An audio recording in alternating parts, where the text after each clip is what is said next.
여러분 요즘 그 노년기를 분류할 때 65세부터 보통 옛날에는 노년이다, 심지어 55세부터 시니어다 이렇게 얘기를 했는데, 그냥 이 청년들, 노년들 이렇게 분류하던 것을 이제 하도 노년기가 길어지다 보니까 노년 초기, 노년 중기, 노년 후기 막 이렇게 분류를 시작했거든요. 우리 주일학교도 옛날에는 초등부, 유년부 이렇게 1, 2, 3, 4, 5, 6 이렇게 분류하고 이 학교에서 또는 교회에서 주일학교를 만들기도 했는데, 이제 연령층이 점점 넓어지니까 세분화하게 되잖아요. 이전에는 그 전도회도 여전도회 하나만 있었는데, 요즘은 나이를 나누어서 더보라 성교회, 루디아 성교회, 이렇게 에스더 성교회 나누기도 하잖아요. 어떤 그 큰 교회 가면 1년 단위로 성교회를 나누잖아요. 67년도생 성교회, 68년도생 성교회 이렇게만 나누어서 그 끼리끼리 그 나이별로 이렇게 교제하고 또 공통 관심사를 나누고 함께 하나님 섬기고 이렇게 하게끔 하는데, 점점 이제 연령층이 이 학령 인구, 아이들의 인구는 줄어드니까 이제 오히려 아이들을 이제 하나로 합쳐야 될 판이 되고요, 어르신들을 갑자기 이제 세분화시켜야 될 그런 상황으로 자꾸 바뀌고 있습니다. 그래서 우리가 좀 생각할 때 이 연령에 맞게끔 성장 프로그램이 좀 있어야 되겠다. 이전에는 이 형제들, 자매들끼리 이렇게 나누기도 하고, 그 학생들은 그 나이별로 세분화해서 커리큘럼이 만들어지기도 그랬는데, 이제는 어르신들에 대해서 이 연령을 더 세분화해서 거기에 맞는 성장 프로그램을 만들고 커리큘럼을 만들어서 55세까지는 이런 거 준비하고, 그 다음에는 더 깊은 걸 나누고, 이제 조금 나이가 더 드시면 이제 사별에 대한 거, 이 배우자 한 사람은 떠났을 가능성이 많으니까요. 그 다음에 이 경제적인 문제에 대해서 어르신들이 누릴 수 있도록, 한국 부모들은 특별히 아이들한테 다 퍼주고 남는 게 없잖아요. 그래서 연령이 높아졌을 때 경제적인 이 가난과 빈곤이 굉장히 힘들 일일 때, 이럴 때는 어떻게 대처를 하는지, 하여튼 그 여러 가지 다양한 배움의 과정들이 필요할 거다, 그렇게 생각이 돼요. 근데 어쨌든 그런 것도 필요하지만 근본적으로 우리가 나이가 드실수록 점점 주님과 가까워지는가, 이 영적인 진단 과정이 꼭 필요한 것 같습니다. 연세가 드실수록 더 영적으로 성장하는가, 연세가 드실수록 더 예수님을 닮아가는가. 그럼 자꾸 어르신들이 노욕을 부리고 과욕을 부리고 또 자기 고집이 세지고 점점 스터번해져서 정말 언터처블이 되어서 가까이 할 수는 없고, 감히 어르시니까 부담스러워서 말씀은 못 드리고 꼭 얘기해주고 싶은데 말도 못하고 이러면 곤란하잖아요. 이런 과일도 설 익은 과일이 있고 잘 익은 과일이 있다 그러잖아요. 설 익은 과일은 좀 딱딱하고 질기고 씨고, 그죠? 그래서 맛이 없어서 입에서 내뱉고. 근데 이 잘 익은 과일은 어떻습니까? 부드럽고 연하고 달고 즙이 많고, 그리고 입안에서 잘 받아들여지고 또 먹고 싶고 또 가지고 싶고 이런 거잖아요. 그러니까 젊은 층에 비해서 어르신들의 그 삶이라고 하는 것은 굉장히 파워풀하게 영향력을 끼칠 수 있고, 모든 사람에게 다가갈 수 있고, 또 만나고 싶은 사람이 될 수 있고, 또 좋은 영향을 끼칠 수 있고, 이런 아름다운 모습으로 점점 연세가 드셔야 되는데, 이게 오히려 안 만나고 싶고 가까이 하기 싫고, 한 번 만나면 붙잡혀가지고 내내 힘들어서 다시는 가까이 하기 싫은 이런 어르신들이 되면 곤란할 거 아니겠어요? 그래서 점점 주님 닮아가고 점점 성장해가고 이런 모습으로 바뀌어갈 수 있는 그런 방법과 비결은 없을까? 이게 이제 어릴 때부터 배워야 되는 건데, 젊었을 때부터 이게 반면교사를 통해서도 배우고 자신도 자기를 돌아보면서 자기 성찰을 통해서 배우고, 그래서 내가 뭘 실수했나, 내가 뭘 잘못했나, 누구를 표준 삼아야 될까, 누구를 닮아가야 될까, 우리 좋은 롤 모델은 없을까, 이러면서 우리가 주변에서 좋은 영향을 받으면서 이렇게 무르익은 과일처럼 즙이 많고 부드럽고 잘 받아들여주고 또 만나고 싶고 하는 이런 모습으로 바뀌어가는 것이 우리의 목표가 되어야 되지 않겠습니까? 오늘 이 시편 71편에 그런 어르신이 한 분 계시는 것 같아서 잠깐 소개시켜 드리려고 하는데요. 이 71편 1절에 보시면, 여호와여 내가 주께 피하오니 내가 영원히 수치를 당하게 하지 마소서, 이렇게 얘기를 하는데요. 그러니까 지금 이 시인이 나이를 보면 중년 이상, 노년에 이르는 나이인 것 같은데, 이분이 현재 무슨 어려움이 있어요. 여러 가지 어려움을 우리가 만나게 되는데, 영적 진공 상태에서 나하고 하나님과만 있다면 내가 하나님과 얼마든지 깊은 관계를 가지고 주님을 기쁘시게 하는 삶을 살 수 있을 것 같은데, 우리의 삶은 그렇지 않잖아요. 너무 많은 일들이 일어나고 늘 내 안에 어떤 갈등이 있고, 주변에서 환경적으로 다른 사람에 의해서 또 경제적으로 이런 어려움을 당할 때 정말 피할 데가 어디 있겠어요. 내가 주께 피한다는 얘기는 그만큼 어려움이 많다는 거잖아요. 이런 어려움 상황 속에서도 내가 여호와여 주님만이 나의 피난처이십니다, 이런 영적으로 흔들림 없는 이런 신앙을 가질 수 있는가? 연세가 드시면 이 믿음이 자꾸 떨어질 가능성이 있거든요. 만사가 귀찮다, 몸이 말을 안 들으니 하나님 앞에 예배하는 것도 힘들다. 제가 가끔 어르신들 만나서 신방을 가서 예배를 드리자고 하면 예배 자체가 부담스러운 거예요. 예배 자체가 힘이 드는 거예요. 몸도 힘들어 죽겠는데 붙잡고 기도하고 찬송하고 사절까지 하고 이러니까 힘드신 거예요, 솔직히 피지컬리. 그러니까 그래도 영영이라는 말 보세요. 영원이라는 말 보세요. 현재에도 내가 주님께 피하지만 영원히 앞으로도 미래적으로도 나는 주님께 붙들려 있겠습니다. 이런 고백은 쉽지가 않거든요. 근데 이런 고백을 하게 된 이유가 뭐냐면 5절로 건너뛰어서 보시면, 주 여호와여 주는 나의 소망이시여 내가 어릴 때부터 신뢰한 분이시다. 이전 번역을 보면 나의 의지시라 그랬죠. 이 주께서 어릴 때부터 나의 의지가 되신 분이다. 나는 어릴 때부터 이분을 신뢰해왔다. 그러니까 하루아침에 노년이 돼가지고 막 몸도 힘들고 여러 가지 어려운 상황 속에서 주님이 나의 모든 피난처이십니다, 앞으로도 영원히 주님을 내가 붙들겠습니다, 이런 신앙으로 성숙해 갈 수 있는 게 갑자기 된 게 아니라 과거에서부터, 어릴 때부터 하나님과의 관계가 있다는 거예요. 그리고 늘 힘들 때마다 주님을 의지해 왔다는 거예요. 여러분 지금 이미 늦지 않았습니다.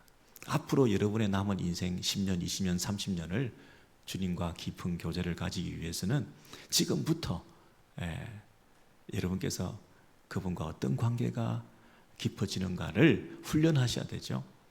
지금도 그분을 의지하는 훈련을 하셔야 되겠죠. 아침마다 일어나시면. 구약의 이스라엘 백성들은 상번제를 드렸다 그러잖아요. 아침 저녁으로 일상적으로 늘 매일매일 제사를 드렸다 그러잖아요. 그런 눈을 뜨면 하나님과, 눈을 감을 때도 잠이 들 때도 이런 어떤 그 주님과의 깊은 교제가 있는, 그래서 주님을 신뢰합니다. 오늘도 주님을 바라봅니다. 이렇게 잘 훈련이 된 사람들이 6절에 보시면 모태에서부터 이런 얘기를 하거든요. 내가 모태에서부터 주를 의지하였으며 나의 어머니의 배에서부터 주께서 나를 택하셨사오니 나는 항상 주를 찬송하리다. 이런 모태 어머니 배에서부터 이 얘기를 이 시인이 하고 있는 것을 보면 이분의 신앙이라고 하는 것은 흔히 말하는 모태 신앙이었구나 이렇게 말할 수 있어요. 모태에서부터. 그런데 이 모태에서부터라는 것이 그냥 어머니 뱃속에서부터 믿는 어머니의 배에서 나는 태어났다 하는 그런 모태 신앙이라기보다는 내가 모태에서부터 주를 의지했다라는 이런 고백이 있는 신앙이라는 뜻이죠. 무슨 말씀이냐면 어머니 뱃속에서부터 내가 주님을 믿었다. 여러분, 우리가 3살, 4살 때부터 그 이전에 그 기억이 남아 있나요? 뭐 4살, 5살 때 기억이 남아 있나요? 그런 어릴 때부터 기억이 남아 있지도 안 하고 흐릿한데 모태에서부터 어떻게 그런 기억이 있겠어요? 모태에서 무슨 기억이 있냐고요? 기억이 없죠. 모태에서부터 내가 주를 의지했다. 그런 기억은 없어요. 근데 이 시인이 모태에서부터 주께서 나를 택하셨사오니 이렇게 얘기하잖아요. 내가 주님을 의지한 것 같지만 사실은 주께서 나를 이미 모태에서부터 택하셨다고 얘기하잖아요. 그러니까 이 시인의 시작, 존재의 기원, 나의 출발, 그것은 아무리 기억을 더듬어 봐도 나의 존재의 기원은 모태라고까지밖에 말 못할 거 아니겠어요? 여러분이 나의 시작이 어디서부터 있었다 이렇게 말할 수 있는 게 어디겠어요? 여러분의 어머니의 뱃속에서부터 내가 기원했구나 이것밖에 내가 추측하고 짐작할 수밖에 없는 거죠. 3살, 4살, 5살의 기억도 사실은 없어요. 없는데 그래도 나는 어디서부터 왔을까? 어머니 뱃속에서부터 왔다. 이건 확실하잖아요. 그러니까 내가 모태신앙을 가졌다는 얘기는 믿는 어머니의 배에서 내가 그냥 태어났다, 나는 모태신앙이다 이렇게 자만할 게 아니고 내가 어머니 뱃속에서부터 하나님 나를 택하셨구나, 그 어머니의 기도를 통해서 내가 이 땅에 태어났구나 하는 그 하나님의 주권 사상에 눈을 뜰 때 그게 모태신앙 아니겠나. 성경에서 말하는 모태신앙이라는 게 어머니 모태에서부터 나는 하나님의 택함을 받았고 하나님께서 나를 인도해 주시고 여기까지 인도해 주셨구나. 내 시작은, 출발은 하나님으로부터 시작됐구나. 나의 존재의 가장 기본이라고 할 수 있는 어머니 뱃속에서부터 나는 하나님께 붙들림 받아 태어난 존재구나 라고 하는 모태에 대한 신앙을 가질 때 이게 모태신앙 아니겠냐고요. 그냥 어머니 뱃속에서부터 태어났다, 내가 모태신앙이다, 그게 무슨 모태신앙이겠어요. 그래서 여러분, 이 시인은 자신의 시작부터 하나님으로부터 시작되었고 내가 어릴 때부터 하나님을 의지하고 하나님의 인도하심을 받고 여기까지 왔기 때문에 현재 내가 고난을 당할 때에도 나는 그분밖에 신뢰할 분이 없고 영영이 앞으로도 내가 하나님을 의지하는 것 외에 다른 길이 없습니다 하고 그 믿음이 점점 깊어지고 있는 것 같죠. 나이가 드셔서도 나는 하나님을 신뢰합니다 이렇게 할 수 있는 것은 그 기초가, 신앙의 토대가 모태에서부터 나를 붙잡고 계시는 그 하나님이 분명히 나를 앞으로도 붙들고 계실 것이다 하는 믿음으로 그 신앙이 옅어지지 않고 더 두터워졌다는 거죠.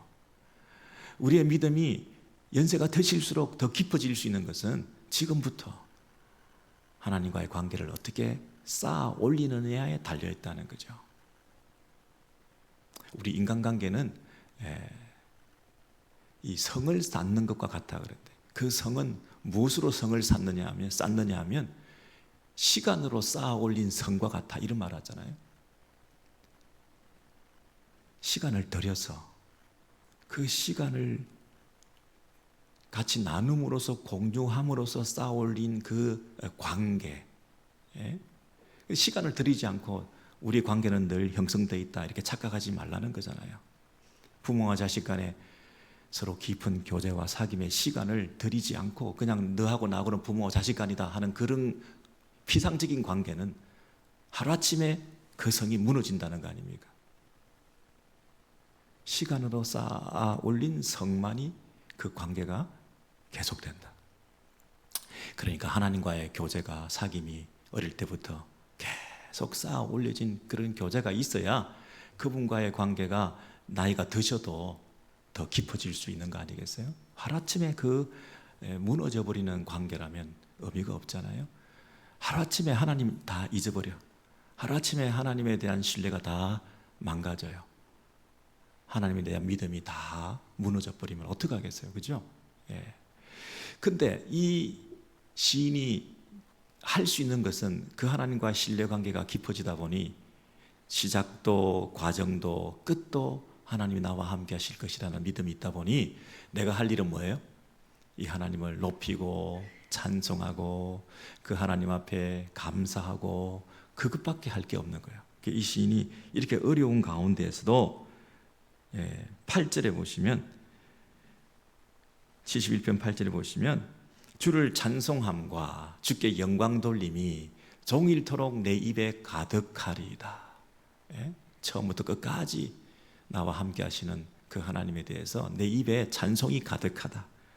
와, 정말 입에 가득하게 하나님을 종일토록 찬송한다. 그러면서 9절에 보시면 나를 늙은 때에 버리지 마시며 내 입이 쇠약한 때에 떠나지 마소서. 여러분, 조금 건너뛰어서 우리 14절 보겠습니다. 나는 항상 소망을 품고 주를 더욱 찬송하리이다. 여기 보니까 찬송이 입에 가득하고 또 이 하나님에 대한 찬송이 더욱 이전보다 더욱 찬송하리다. 이렇게 얘기를 했습니다. 17절에 보시면 하나님이여 나를 어려서부터 교훈하셨으므로 내가 지금까지 주의 기이한 일들을 전하였나이다. 18절에 보시면 하나님이여 내가 늙어 백발이 될 때라도 나를 버리지 마시며 내가 주의 힘을 후대에 전하고 주의 능력을 장래의 모든 사람의 전하기까지 나를 버리지 마소서.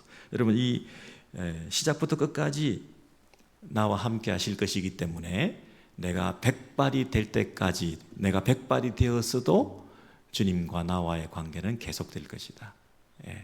모태에서부터 백발까지 아니죠. 모태에서부터 백발까지가 아니라 영원부터 영원까지 주께서 나를 붙잡아 주실 것이다. 그런 이 시인의 고백. 지금 현재 어려움을 당했습니다. 그럼에도 불구하고 내가 할 일은 더욱 찬송. 왜 더욱 찬송입니까? 나를 이전부터 이후까지, 시작부터 끝까지 모든 자신의 삶의 영역에서 백발부터 모태에서부터 백발까지 나를 붙들어 주실 것이 확실하니까 내가 찬송할 것밖에 없다. 더욱 찬송하리이다.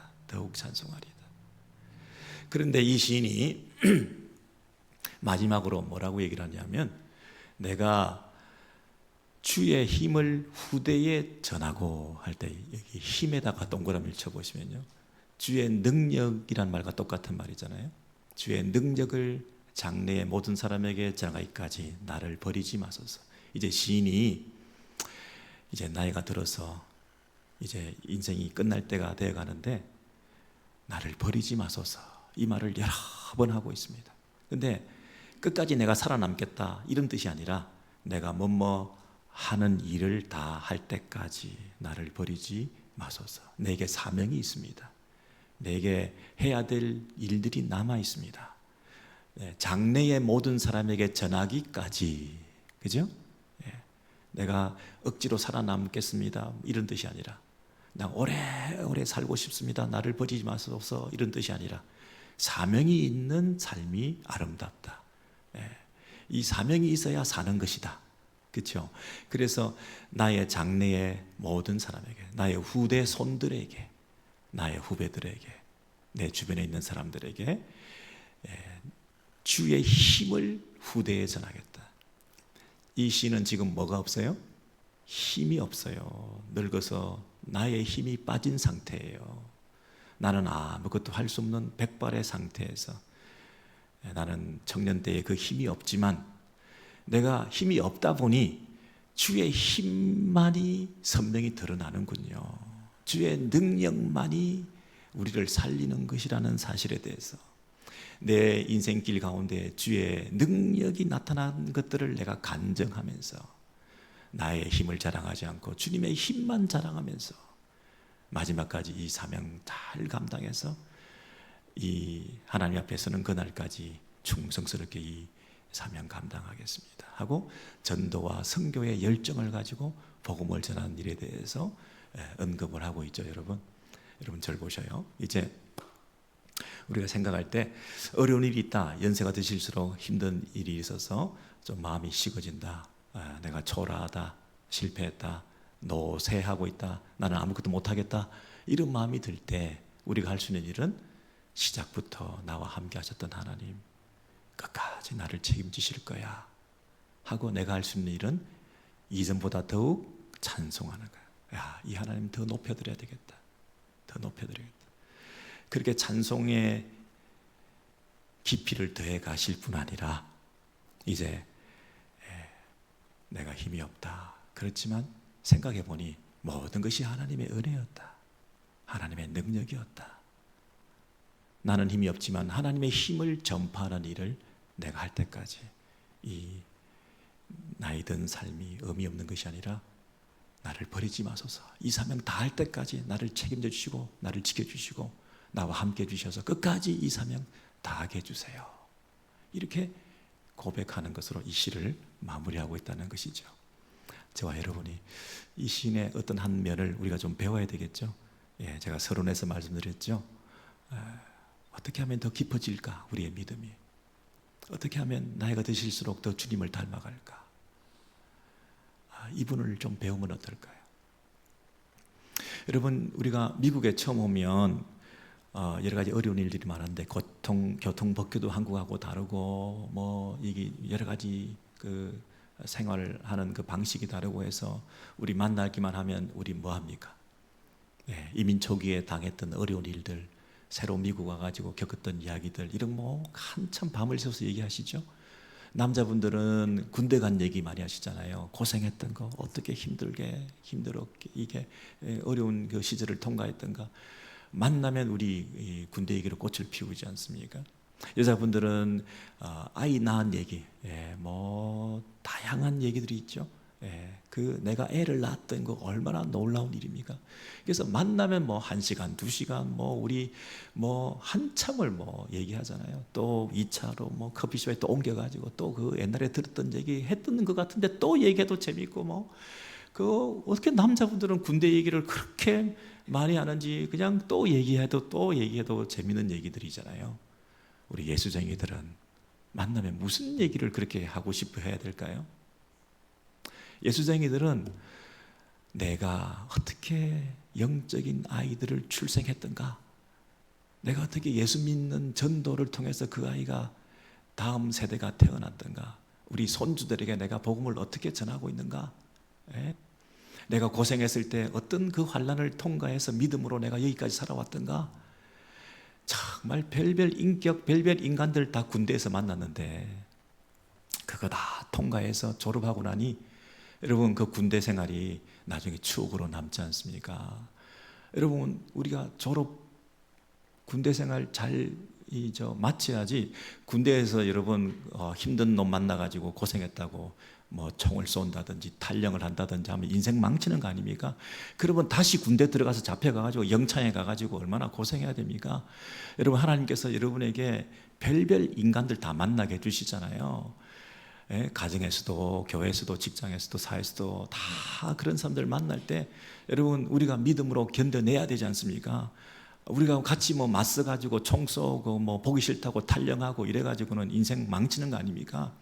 이게 하나님의 훈련의 과정이잖아요. 그러니까 이 훈련 과정을 잘 마치면 이제 더 이상 군대 생활 안 하고 정말 아름다운 이 훈련의 과정을 통해서 더 한 단계 도약하는 그런 삶이 되잖아요. 야, 역시 남자는 군대 갔다 와야 돼.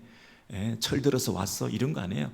여러분 아직까지 우리가 스트럭을 하고 있고 마음이 뭐 정말 사람들 때문에 고통하고 있고 이러면 우리가 그런 과정이, 졸업하는 과정이 필요하지 않습니까? 네, 여러분 우리가 만나면 이제 예수 얘기, 예수 나레이티브, 예수에 대한 이야기 전문가, 나의 간정, 어떻게 주님이 나와 함께 하셨는지, 어떻게 원수를 용서했는지, 어떻게 주님 앞에 내가 설 때까지 그 고난의 길을 통과해서 믿음으로 살아왔는지, 우리 손주들에게 어떻게 요즘 복음을 전하고 있는지, 이런 얘기, 만나면 이 얘기. 그래서 좀 깊어진 신앙생활, 우리가 배우고 담고 싶은 노년의 선배들 되시기를 소원합니다. 우리 찬송가 한 장 같이 드릴까요?